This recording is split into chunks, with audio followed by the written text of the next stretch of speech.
Imaginez un pays sans empire ni colonie, sans armée triomphante, sans conquêtes à célébrer. Un pays qui n'a jamais imposé son drapeau sur les mers ni sur les champs de bataille, et pourtant dont l'influence s'étend bien au-delà de ses frontières. Un pays sans rivage, sans or ni pétrole, mais vers lequel affluent les richesses du monde entier. Ce pays, c'est la Suisse. Ce territoire minuscule, blotti entre les montagnes, où le secret vaut plus que la gloire. Entre ses cimes immobiles et ses lacs profonds, la Suisse a bâti un art, celui du silence. Ces montagnes forment à la fois barrières et symboles. Elles protègent, elles cachent, elles écoutent sans parler. Ici, le silence n'est pas faiblesse, c'est une vertu. Être suisse, c'est préférer la stabilité à l'éclat, la réserve à l'excès. Dans ce pays d'horlogers et de notaires, la banque n'est pas un simple métier, c'est une foi, un serment de discrétion. Dès le XIXe siècle, les banquiers genevois et zurichois s'imposent comme les gardiens d'une valeur plus précieuse que l'or, la confiance. Ils ne vendent pas des produits, ils offrent une promesse, celle de protéger l'argent des autres. Peu importe d'où il vient, pourvu qu'il reste là. Tandis que les empires s'effondrent et que les monnaies changent, les coffres suisses demeurent.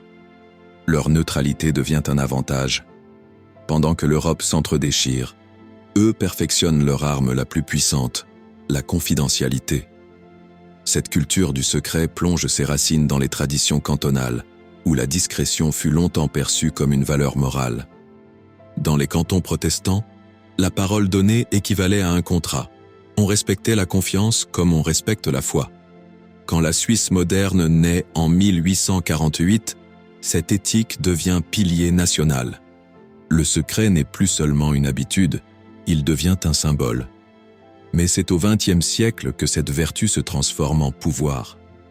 En 1934, la Confédération adopte la loi fédérale sur les banques. Son article 47 fait du secret bancaire un dogme. Révéler un client, c'est désormais un crime. Officiellement, il s'agit de protéger les épargnants allemands ou français des persécutions et des saisies. Officieusement, c'est le socle d'un empire invisible. Ce texte, austère et bureaucratique, scelle un pacte entre la Suisse et le monde. Confiez-nous vos richesses, vos peurs, vos fautes peut-être, nous les garderons. Les banques deviennent des sanctuaires. Le coffre n'est plus un simple objet, c'est un symbole national.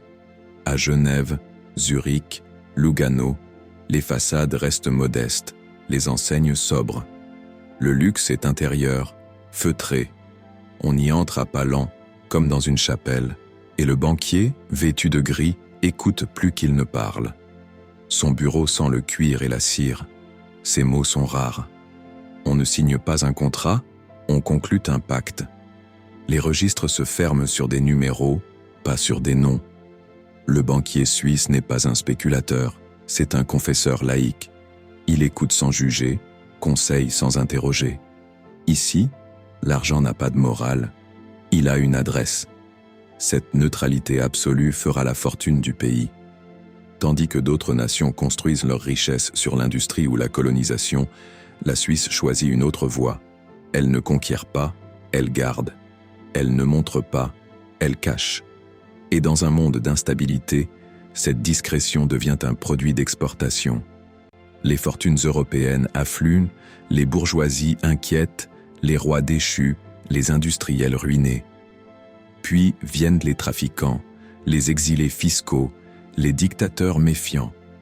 Tous convergent vers les mêmes vallées, pour y déposer non seulement leur or, mais leur peur.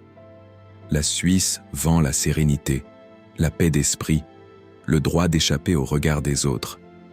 Mais cette vertu a son revers. Comment un pays peut-il vivre du secret sans devenir complice de ceux qui s'en servent? Déjà, dans les années 1930, la question flotte dans l'air sans qu'on ose la formuler. La Suisse y répond par le silence. Sa neutralité devient un refuge commode. Nous ne jugeons pas, nous protégeons. Cette phrase devient son mantra, son armure. Et derrière cette armure, l'argent afflue. Les valises traversent les frontières. les lingots circulent, les comptes s'ouvrent, se ferment, s'oublient. Le coffre-fort helvétique devient le coffre du monde. Mais un coffre est une boîte close. Tout ce qu'on y enferme finit, un jour, par vouloir respirer. Lorsque la guerre éclate, la Suisse paraît hors du temps. Les bombes tombent à Londres, Paris, Berlin. Ici, les trains continuent d'arriver à l'heure, le monde brûle, la Suisse demeure. Dès la crise de 1929, les capitaux y ont cherché refuge.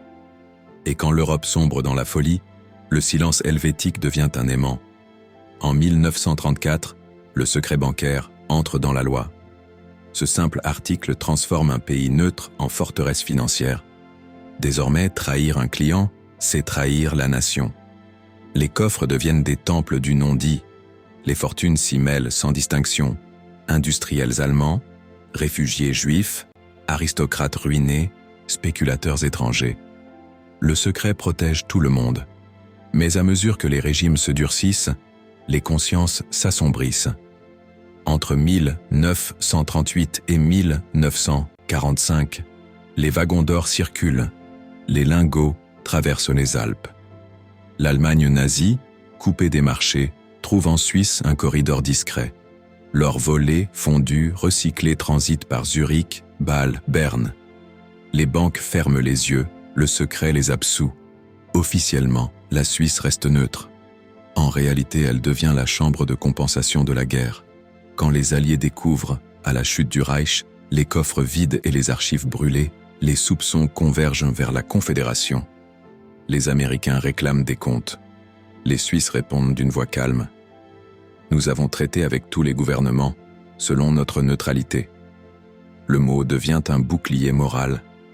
Mais derrière, la fissure est ouverte. Dans les années 1940, les survivants de la Shoah cherchent les avoirs de leur famille.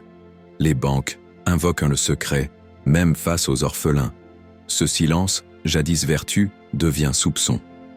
Et pourtant, la prospérité helvétique n'en souffre pas. Au contraire, elle s'accroît. Dans un monde brisé, la Suisse apparaît comme le dernier refuge. Les capitaux fuient les ruines et affluent dans les vallées. Les coffres se remplissent, les bilans s'épaississent. Le silence, redevenu vertu, efface le doute.